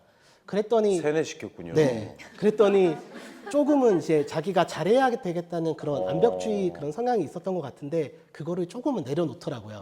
그래서 나는 못해도 되니까 한번 해보는 거야. 처음이니까 나는 괜찮아 이런 식으로 머뭇거림이 좀 많이 없어졌었어요. 교수님한테 물어보고 싶은 게 있어요. 지금 이야기한 그 방법이 저도 이제 아이에게 태권도나 뭐 이렇게 수영이나 걱정을 많이 하시잖아요. 뭐를 가르쳐, 유도를 가르쳐야 되는지. 이럴 때 아이한테 물어보면 아이들은 솔직히 가고 싶어 하는 애들이 별로 없거든요. 예? 힘드니까. 근데 재밌는 데는 가고 싶어 해요. 그 아이가 선택하는 걸 선택을 해줘야 되는 건지. 네. 아니면 조금 더 참아서 우리는 그것만 넘으면 더 잘할 것 같은데 라는 생각을 부모님들 하거든요. 조금 더 보내야 되는 건지. 네. 아이들이 이제 성향이 있잖아요. 네. 그처럼. 그러니까 말하자면 좀 위험 관리를 하고 신경성이 있거나 조금 이렇게 내향적이거나 외향적인 게 좀 부족하거나 이런 아이들은 사실은 어린이집에 가더라도 우선은 안 가려고 그래요. 거부부터 합니다. 그럴 때는 이제 단계적으로 해주는 거죠. 처음에는 그 유치원이나 어린이집까지 가서 아이가 노는 것까지 다 봐주고요. 그 다음에는 이제 유치원 문 앞에서 빠이빠이 하고 그것이 되면 뭐 저기 그 버스가 있다면 버스 태우는 것까지 해주고 이렇게 단계적으로 그런 아이들은 해주면 되는 거고요. 또 이렇게 개방적이고 잘하는 아이들은 그것을 장점을 칭찬해 주면 도움을 줄 수가 있는 거죠. 그래서 아이들의 이렇게 보시면 이 작가님이 상당히 아이의 맞춤 거를 많이 하잖아요. 그게 상당히 중요한 겁니다. 그러니까 장점을 키워주고 단점은 단계적으로 이렇게 높여주는 식의 것이 중요하고요. 또 하나 아까 그 육아에서 중요한 것 중에 하나는 아이하고 혼자서 하는 시간을 갖게 하는 거죠. 그게 저는 상당히 감동적으로 느껴졌는데 아이가 자기 엄마나 아빠하고 단둘이 표현하고 싶은 것이 있습니다. 또 느끼고 싶은 것이 있거든요. 그래서 단둘이서 시간을 갖는 시간을 따로따로 갖는다라고 하는 것은 아이의 특성도 알고요. 아이의 관심사항도 알고 또 아이의 상호 교류나 이런 것들을 더 높일 수 있는 거기 때문에 좋은 육아법이라고 생각이 됩니다. 사실 뭐 얘기 들어보고 이 방송을 보시는 분들, 아빠분들 아이들하고 놀아주고 싶죠. 근데 정말로 아이들하고 놀아주는 걸 정말 힘들어하고 시간이 없는 그런 아빠들을 위한 뭐 어떤 게 있을 수 있나요? 제가 그 7년 동안 멘토로 활동하는 데가 있는데 거기 그 뭐, 보건복지부에서 네네. 백인의 아빠단이라는 모임이 있어요. 그게 뭡니까? 네, 그게 매년 16개 지역에서 네네. 다 있을 거예요. 16개 지역에서 100명씩 각 100명씩 총 1,600명을 이렇게 모집을 해가지고 네네네. 일주일에 한 번씩 멘토분들이 많이 있어요. 그분들이 일주일에 한 번씩 미션을 주는데 그 미션을 이제 인증을 따라하면서 인증도 하면서 아이랑 관계 개선에 도움을 줄 수 있거든요. 육아에 자신감도 얻을 수 있고. 그 미션이라는 게 아이와 놀아주는 방법에 대한 미션이군요. 놀아주는 방법도 있고 이제 네네네. 건강에 관련된 부분, 교육에 관련된 부분이나 관계에 관련된 부분 이렇게 미션이 세부적으로 나눠져 있어가지고 네네네. 네, 한번 해보시면 내가 육아에 되게 자신감이 없으면 아버님들은 한번 해보시면 네, 도움을 받을 수 있을 것 같아요. 백인의 아빠단은 그럼 어떻게 다시 한번 알려주세요. 어떻게 들어간다고? 여러분들 또 까먹으셨잖아요. 저도 까먹거든요. 어떻게 들어가라고? 네이버에 네. 백인의 아빠단이라고 검색하면 네네. 네, 카페가 있어요. 카페가 있어요. 네, 그 카페에서 이제 각 지자체에서 모집을 하거든요. 거기에 들어가서 거기 약간 거기서 주는 미션 같은 걸 하면서 아이와 놀 수 있는 방법뿐만 아니라 근데 어. 절반 다수의 부모님들이 어머님들이 가입을 하세요. 아빠 야. 이름으로. 네, 참고해 주시면 좋을 것 같습니다. 네. 그렇죠. 사실 뭐 남자분들 그런 것도 잘 또 못하는데 옆에서 케어를 해주고 챙겨주시면 또 하거든요. 예. 자 이제 이번에는 여러분들이 궁금해하는 게 더 있을 것 같아서 저희가 Q&A로 질문을 받아봤습니다. 그 질문 중에서 뽑아서 여러분들 궁금증에 대해서 교수님들과 얘기를 해볼게요. 아들이 둘인 엄마입니다. 둘이 터울이 11살이 나요. 와, 그럼 늦둥이네요. 어떻게 보면요. 예. 제가 보기에는 아이 아빠가 차별을 하는 것 같은데 어떻게 잘 키워야 할지 고민입니다. 애가 보기에도 엄마가 차별을 느낀다 그러면 애도 차별을 느낄 수가 있거든요. 이거 어떻게 해야 됩니까? 네. 그 사실은 11살 아이들에도 사춘기잖아요. 네. 그때는 사실은 변연계라고 그래서 감성적인 그런 것들이 더 중요한 시기거든요. 그러니까 사실은 아빠하고 같이 있을 시간, 또 아빠의 관심을 받는 거 이런 것들을 상당히 필요로 하는 시기라고 볼 수가 있습니다. 근데 이제 아이가 어리니까 어린애들한테 주 관심이 있고 있다라고 하는 거죠. 이제 그래서 이제 갈등이 일어나는 거거든요. 근데 사실은 아이하고 같이 있는 아빠하고 같이 있는 시간을 조금만 두면 네네. 많이 그런 것이 해소가 됩니다. 왜냐하면 사실은 저 같은 경우는 기억에 아빠하고 등산했던 기억이 나요. 사춘기 때 아무 얘기 안 합니다. 남자들 둘이 올라가면 무슨 얘기를 해요? 처음부터 올라갔다 내려올 때까지 아무 얘기도 안 해요. 근데 제 지금도 기억이 나잖아요.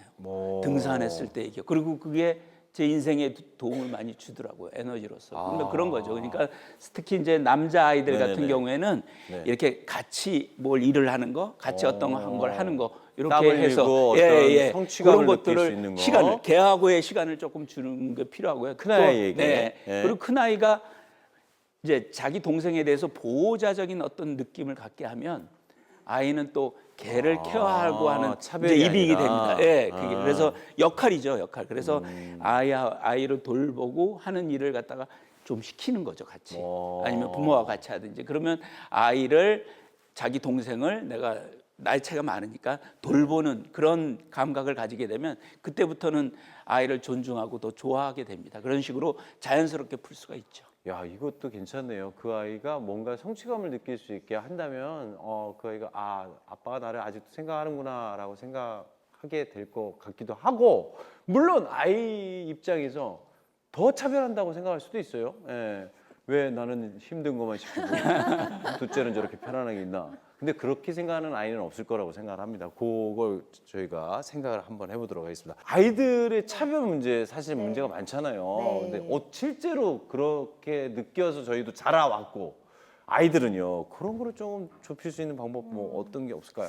일단은 서로의 성향을 이해하는 게 굉장히 중요한 것 같습니다. 우리가 다 경험을 했지만 부모 자식 간에도 성향들이 아까 아이들의 기질도 중요하다고 했는데 맞아요. 부모가 가지고 있는 기질 또한 굉장히 중요하고요. 그게 네네네. 유난히 나하고 좀 맞는 아이가 있고요. 느끼실 거예요. 5명을 키우시니까 아마 네네네. 좀 나하고 다른 아이도 있을 겁니다. 근데 이게 각자가 어떤 기질이고 어떤 성향이고 뭘 좋아하는지를 명확하게 아는 게 저는 굉장히 중요한 것 같고요. 그리고 이제 비슷한 얘기인데 저는 그런 얘기를 참 많이 해요. 그러니까 항상 가족이 같이 있는 것도 좋지만 그리고 특히 엄마를 끼워서 있다 보면 아빠하고 아이들이 밀접한 관계를 맺는 게 어려운 경우들이 많더라고요. 그래서 이게 엄마를 제외하고 아이하고 따로 아빠가 관계를 따로 1대1로 맺는 것 또한 저는 굉장히 중요하다는 생각이 듭니다. 이게 아이들이 같이 있다 보면 아까 말씀하신 것처럼 당연히 어린아이한테 좀 더 시선이 갈 수밖에 없고 또 이제 부모랑도 소통을 하잖아요. 보통 네네네. 집에서 그렇지 않나요?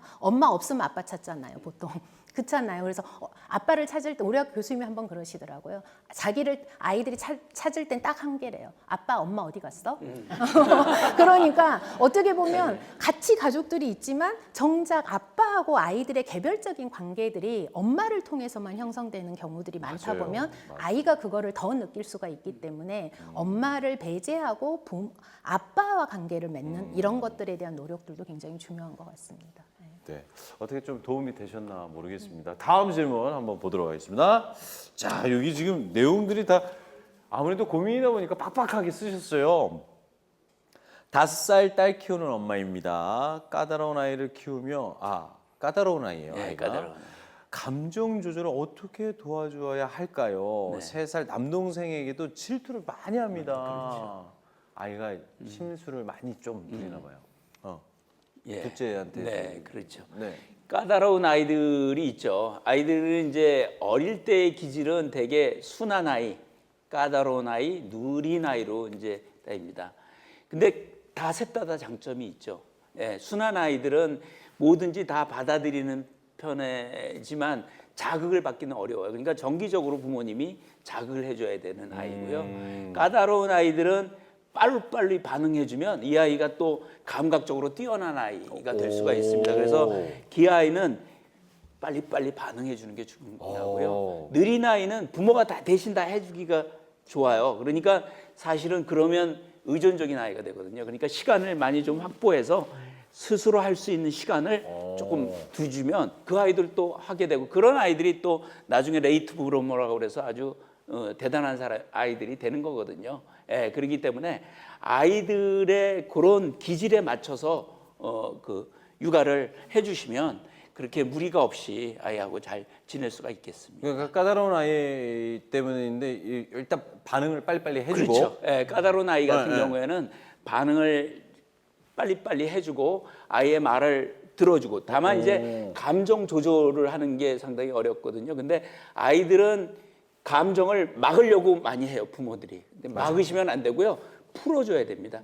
감정이 어떤 감정이 있으려면 90초간 뇌에 머물러요. 그러니까 90초간은 감정이 폭발하고 감정이 풀어지도록 풍선이 바람이 빠지도록 이렇게 맞춰주는 거예요. 그래서 들어준다든지 경청해준다든지 눈을 맞춘다든지 아니면 이렇게 손을 대준다든지 아니면 안아준다든지 이런 식으로 해서 감정 90초간만 이렇게 풀면요. 아이들이 감정이 이렇게 풀어지면 이제 이성의 뇌로 아이 피가 가거든요. 그러면 그때 가서는 말로 설명하고 그러면 아이들이 이해를 하고 돌아섭니다. 근데 그런 과정 없이 뭐 이랬다 논리적으로 하면요. 감정은 더 폭발하고요. 그것이 억제돼 가지고 나중에 더 크게 더 어렵게 되죠.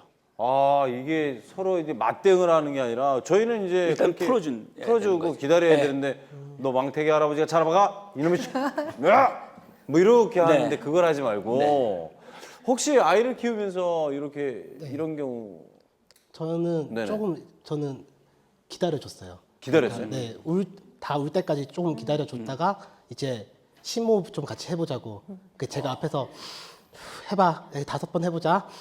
이거를 많이 했었어요. 아니 애가 다 울 때까지 아니 기다렸다? 안정까지 울진 않는데 네, 이제 그만 울고 이야기를 해야지 아빠가 알아줄 수 있으니까 이렇게 좀 설득을 하다가 울 때 얘기를 해요? 네, 기다릴게, 좀몇 아빠 번 기다릴게. 이야기하다가 예, 근데 예. 너가 마음이 진정되면 아빠한테 진정되면 이야기해줘. 뭐. 했다가 이제 진정이 됐다고 하면 심호흡 좀 해보자 하면서 이렇게 좀 시간을 뒀던 것 같아요. 네. 아, 아빠가 기다려줄게. 저는 왜 이렇게 재밌는 상상만 하죠?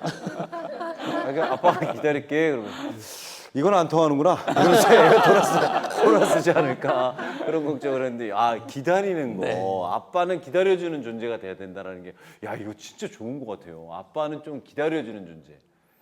기다려주는 존재. 그게 좀 중요한 것 같습니다. 하나만 더 볼까요? 네. 다 이게 지금 궁금하신데 이거 할게요. 자 여기는 되게 많이 아이들이 혼을 내는 경우가 많나 봐요. 좀 혼나는 내용이. 혼내는 내용이에요, 이것도. 혼을 내면 그 말투 그대로 따라서 동생을 혼내는데.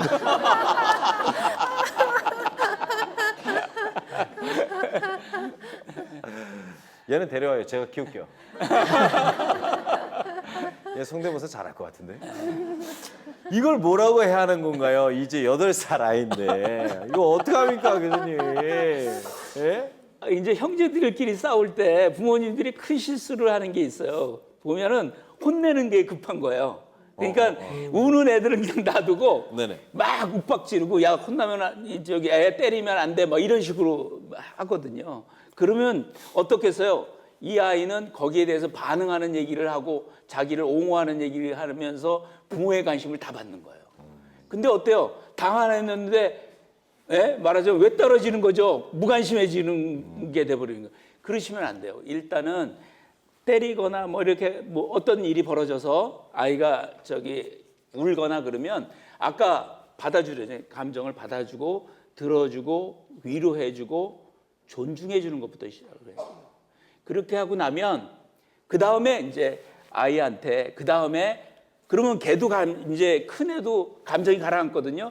그러면 말로 해도 해결이 됩니다. 근데 그 자리에서 감정적으로 확 야단을 치면요. 서로 이제 감정이 자꾸 폭발해지는 거죠. 부모하고. 그래서 일단은 아파하고 힘들어하고 그런 아이한테 먼저 관심을 가져서 위로를 해주고 가라앉히고 그 다음에 혼내더라도 그 다음에 혼내주면 아이들은 보니까 내가 이렇게 아이를 때리거나 어떻든 싸웠는데 동생에 대해만 관심이 있잖아요. 그러니까 앞으로는 그러면 별로 자기한테 도움이 안 되잖아. 그러면 그 다음부터는 아이를 안 건드립니다. 그래서 그렇게 해주면 좋죠. 어떻게 흉내내는 건 어떻게 해요? 그냥 놔둬요? 네, 그러니까 그 흉내 내는 거는 바로 그 개에 대해서 반응해서 그런 거거든요. 예, 그러니까 얘부터 하면 흉내 낼 게 없잖아요. 아. 야단을 안 쳤는데 흉내 낼 게 뭐가 있어요? 그렇죠, 그렇죠. 소리를 질렀으니까 소리. 야단을 안 소리 치니까 자체를 흉내낼 게 안 하는 없지. 거예요. 맞아요. 하고 나서 이거 흉내낼 게 없네. 그러면서 그러는데. 완전히 가라앉는다면서 설명을 해주면 그뭐 맞네요. 흉내도 안 내고 그럴 거. 한 가지만 좀 네네네네. 덧붙이자면 사실은 그게 이제 부모님은 의도하지 않으셨지만 모델링의 효과인 거거든요. 그러니까 부모님이 하는 걸 아이가 그대로 따라하는 거예요. 근데 네네네. 그게 이제 부모님은 내가 아이에게 이렇게 혼을 내는 게 적절하다고 생각하고 하셨는데 아이가 내 아이에게 하는 게 적절하지 않다고 느끼셨다면 저는 그건 부모님이 아이에게 혼을 잘못 냈다고 생각을 합니다. 그래서 혼을 내는 방법이 변해야 되는 거죠. 변해야 되는. 그러니까 아이에 대해서 뭔가를 하더라도 이렇게 방금 얘기하셨지만 뭐 혼을 내는 게 뭐 큰 소리를 내거나 이런 식의 혼을 내는 게 아니라 그 상황에 대해서 정확하게 아이가 인식하게 하고 그걸로 인해서 어떤 문제 상황이 발생하는 건지를 아이가 이해하도록 하면서 대화로 그거를 하게 되면 네네. 아이들도 자연스럽게 부모를 따라서 우리 엄마 아빠가 우리 형한테 그런 식으로 하니까 우리 아이한테 그렇게 하는 걸 보고 자기도 동생한테 그런 식으로 하는 거거든요. 그래서 우리가 내 아이가 이런 행동을 했으면 좋겠다 했을 때 부모님은 그렇게 하고 계시는지를 참 어렵죠. 어렵습니다. 근데 꼭 돌아보셔야 된다는 말씀을 드리고 싶습니다. 네. 자, 오늘 이 현장에서 얘기를 듣다가 이거는 답답한데 이거 꼭 물어보고 싶다 하는 질문 있으신 분? 예. 저 마이크를 저쪽에 드리도록 하겠습니다. 만으로 5살 남자아이인데요. 그 세이펜으로 하는 영어 단어 딕셔너리를 듣는데 이제 영어 단어를 듣는 게 아니라 다른 그 세이펜에 다른 버전을 누르면은 다른 동화가 나와요. 그러니까 그림과 상관없는 한국어 동화가 이렇게 나오는데 그걸 요 며칠 계속 너무 좋아하는 거예요. 한 번에 2시간 이상씩 이렇게 며칠 3일째 연속으로 보는데 아빠랑 노는 것을 굉장히 좋아하는데 네. 아빠가 이렇게 놀아주려고 시도를 했는데 자기는 그거에 집중해서 그것만 하고 있는 거예요. 그걸 하고 있는 중에는 아빠한테도 관심을 안 보여서 기계에 빠졌군요. 네, 그래서 뭐 그림을 안 보고 이야기만 듣는 것도 상상력에 좋다는 이야기 듣기는 했는데 그러니까 아이가 너무 좋아하니까 그냥 그게 내버려 둬야 되는지 아니면 다른 걸로 다른 거에 관심을 자제시켜야 갖게 되는지. 유도를 해야 되는지 네. 그 관련 없는 그냥 내용만 나오고 관련 없는 그림을 찍고 있는 거거든요. 어떻게 하는 게 아이가 좋을지. 몇 살이라고요? 5살이요. 5살. 네네네. 5살이면 사실은 이것저것 이제 전두엽이 많이 발달하고요. 이것저것 관심 있는 분야가 있습니다. 그리고 그 분야에 폭 빠져요.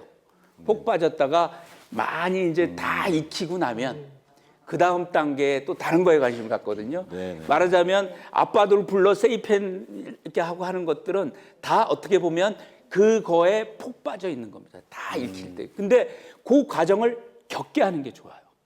빠지면 물론 이제 시간은 정해줘야 되겠죠. 뭐 하루에 2시간 이내로 해서 뭐 관리를 해줘야 되겠지만 어떻든 간에 그것이 완전히 이해가 되면 그리고 거기에서 재미를 이제 느끼면 다른 데에 빠지면 그때 배웠던 능력이나 가지고 다른 거에서도 또 열심히 하게 됩니다. 그래서 어떤 거에 폭 빠지게 하는 것은 그 세이펜 같은 건 나쁜 것도 아니잖아요. 그리고 동화책을 들려주는 거니까 또 그 들려준다라고 하는 의미는 꼭 책을 보지 않다 하더라도 의문인식 능력이나 아니면 사고하거나 이런 것들을 통해서 더 이해를 많이 시키는 거거든요. 부모님들은 이렇게 글자를 읽는 거를 중요시하는데 그건 중요하지 않아요. 오히려 네. 사고하는 게 중요한데 부모가 읽어주는 게 스스로 읽는 것보다 효과가 4배 있습니다. 4배. 그러니까 읽어주는 게 더 효과. 왜냐하면 듣는 그 듣는 내용에 집중하게 되거든요. 네, 그래서 자기가 스스로 읽으면 읽는데 초점을 맞추기 때문에 생각하는 건 오히려 시간이 더 줍니다. 네, 그런 의미에서는 아이가 그거에 빠지면 아빠도 하고 적극적으로 다만 여러 가지 내용을 여러 가지로 해서 주면 거기에 폭 빠진 다음에 벗어나면 아이가 또 딴 거에 관심을 가질 겁니다. 그래서 그거에 대해서 너무 우려할 필요는 없습니다. 상관없는 그림과 연계된 상관없습니다. 내용을 보고 있더라도 상관이 없을까요? 아이들이 꼭 그림하고 글자하고 자꾸 연결시키려고 그래요. 한글 공부 그렇게 빨리 시킬 필요가 없거든요. 그러니까 듣는 것들을 통해서 그 내용을 익히고 그러면 거기에서 감동도 하고 또 거기서 자기가 하는 맥락도 파악하고 하면서 그 소득이 더 큰 거예요. 글자를 배우는 것보다는. 그래서 그의 소득을 더 생각을 해서 아이가 푹 빠져서 할 때까지 자기가 이제 벗어날 때까지 좀 기다려줄 필요가 있습니다. 아이가 자기만의 언어를 만들어내서 제가 이제 못 알아듣거나 다른 언어로 교정을 해주면은 짜증을 많이 내요. 네. 그래서 그러니까 자기만 아는 자기만의 언어를 이렇게 얘기할 때 그게 이렇게 그건 이렇게 표현하는 거야 이렇게 가르쳐 주면 짜증을 내서 요즘에는 그냥 말을 하면 다 그래 이렇게 맞장구만 쳐주는데 그거 그래도 될지. 잘하는 겁니다. 네. 요 시기는 말로 만들어요. 일종의 창의력의 씨앗이 생기는 겁니다. 그러니까 네. 언어를 가지고 자기가 잘 사용할 수 있는 언어를 가지고 만드는 거거든요, 자기 말을. 그래서 요 시기는 일상에서 하지 않는 희한한 말들을 만듭니다. 네. 그 과정에서 아이들은 문제 해결을 하고 언어도 배우고 창의력도 생기는 거예요. 그게 결국은 창의력이 넘어가는 거거든요. 그래서 그럴 때는 오히려 그래 하고 북돋아 줄 필요가 있어요. 오히려. 예. 그거는 이거야라고 할 필요가 없이 그러냐? 나는 이건 줄 알았다라고 뭐 얘기를 하는 뭐 그런 정도만 해주지 그것을 막거나 이거 아니야라는 식으로 하시면 안 돼요. 그래서 언어 교육과 할 때도 얘가 예를 들어서 빠 그러잖아요. 네. 사실은 예를 들어서 바람 그래야 되는데 바담 그러잖아요. 그러면 바담 아니고 바람 이렇게 교육을 하지 말고 바람이라고 이렇게 하는 거죠. 아, 네. 감사합니다. 그러면 아이가 자기가 한 것에 부정적으로 지적을 하면 그다음부터 위축해서 더 안 하거든요. 부정적으로 지적을 하면 그다음부터 안 할 겁니다. 그러니까 그러지 말고 정확한 말을 들려주기만 하면 돼요. 그러면 아이가 요거구나 그러면서 차차 그 말로 넘어갑니다. 네, 맞아요. 감사합니다. 어떻게 도움이 되셨습니까? 네. 네. 아유, 다행이네요. 사실 그 펜을 듣는 게 어딥니까? 빠른 애도 있어요. 그렇지. 입으로 빠른 애도 있는데. 그리고 저희 넷째가 그랬거든요. 넷째가 진짜로 발음이 되게 이상해가지고 계속 얘 커서 이렇게 발음하면 큰일 날 텐데 그랬는데 지금 전혀 관계없어요. 친구들과 어울리면서 다 고쳐지더라고요. 그 개념만 알고만 네, 있으면 그렇죠. 되더라고요. 그러니까 걱정 안 하셔도 될 것 같습니다. 자, 오늘 함께 하셨는데 교수님 오늘 어떠셨는지 소감이 무척 궁금합니다. 오늘 우리 부모님들 이렇게 뵙게 돼서 너무 반가웠고요. 또 우리 아이들의 행복한 삶에 대해서 함께 이야기 나누고 고민할 수 있어서 좋았습니다. 앞으로도 이런 기회에서 또 뵐 수 있기를 기대하겠습니다. 감사합니다. 네, 고영민 교수님 감사하고요. 그다음에 김영훈 교수님. 네. 저는 이제 뭐 손주를 키우고 있는데 그 손주하고 있는 시간이 너무 행복하고 기쁘더라고요. 그러면 된 겁니다. 아이한테 뭐를 주입시키려고 아니면 소근이 뭐를 발달시키려고 노력하지 말고요. 난 여기서 즐겁고 행복하고 재미나면 아이는 그거를 기억하고 그거를 좋아해요. 그래서 할아버지가 갈 때 되게 좋아요. 그걸 또 하고 싶어가지고. 그래서 교육적인 두뇌 발달적 이거 관심보다는 아이하고 얼만큼 행복하고 재미난 시간을 보낼 거를 연구를 하세요. 그러면 아이는 잘 클 겁니다. 감사합니다. 네, 그리고 또 오늘 박형규 작가님 자리하셨는데 어땠습니까? 제가 김영훈 교수님 책을 읽은 적이 있는데 네네네. 그 책에서 그 행복 호르몬 세라토닌이랑 네네. 그 의욕 호르몬이라는 도파민이 제일 많이 활성화되는 시기가 아이가 스스로 결정을 하고 이렇게 즐겁게 놀이를 할 때라고 하더라고요. 네네네. 그러면 아이가 행복해지는 조건이 결국은 아이가 자기가 스스로 결정을 하고 놀이를 할 수 있도록 그런 환경을 만들어 주는 게 부모의 역할이지 않을까라고 생각을 합니다. 그래서 많이들 육아를 할 때 그렇게 하시면 좋지 않을까 생각을 합니다. 네. 감사합니다. 자, 오늘 세 분 이 자리에 빛내주셔서 감사합니다. 자리하시고요. 감사합니다.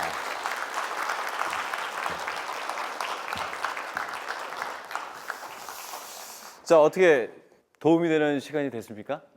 네, 사실 제가 항상 하는 얘기가 있습니다. 여러분들 너무너무 잘하고 계십니다. 잘하고 계신데 혹시나 내가 놓친 부분, 혹시라도 내가 이 부분은 내가 몰랐네 하는 부분이 꼭 도움이 됐을 거라고 생각합니다. 자, 이제 마칠 시간이라서 마찬가지로 오프닝 때와 마찬가지로 제가 구호 외치면 여러분들 부모 수업 외치면서 마치도록 하겠습니다. 그 아이는요, 사실 서로의 거울인 것 같아요. 부모도 아이에게 거울이고요. 아이의 모습도 부모에게는 거울이라고 합니다. 그러니까 서로 거울을 맞대보면 어때요? 거울이 계속 생기잖아요. 깊이가 더 생기게 됩니다. 무슨 얘기인지 아시죠? 항상 아이를 바라보는 눈을 단면적으로 보지 마시고요. 깊이까지 바라보는 부모가 되도록 노력해야겠습니다. 끝으로 저 구호 외치면서 마무리하도록 하겠습니다. 내 아이의 행복을 위한 마치도록 하겠습니다. 감사합니다.